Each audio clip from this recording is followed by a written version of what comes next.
Gabriel. I work at Oxford University. I think Imran Khan is the best candidate.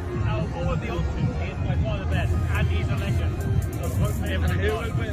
Oxford university के chancellor बनने के बाद Saudi अरब में भी इमरान खान जिंदाबाद के नारे। मोहम्मद जहां ऑक्सफोर्ड यूनिवर्सिटी में दाखिला हर किसी का ख्वाब होता है, वहां से पढ़ा हुआ तालिबे इल्म इमरान खान की तरह जिंदगी के किसी भी मैदान में मात नहीं खाता।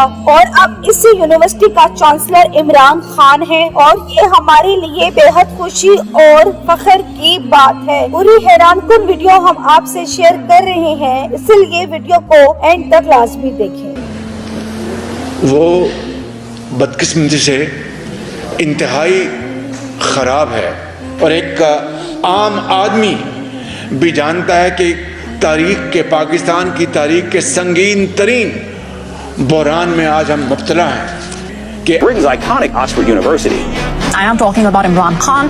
He wants to become Oxford University's next chancellor. मुबारकबाद देते हुए कहा कि आप एक वो वाहिद लीडर हैं जो जेल में रहने के बावजूद भी पाकिस्तान के इलेक्शन भी जीते हैं और बरतानिया में चांसलर भी बन गए हैं। मोहम्मद ने कासिम और सलमान को मुबारकबाद देते हुए कहा कि हम इमरान खान के साथ हैं और इमरान खान जल्द ही जेल से रिहा होंगे। तो दोस्तों, आपका इन सब के बारे में क्या कहना है? कमेंट सेक्शन में जरूर इमरान खान को मुबारकबाद लिखें और इमरान खान रिलीज लिखें। Thanks for watching. फिर मिलते हैं नई अपडेट के साथ।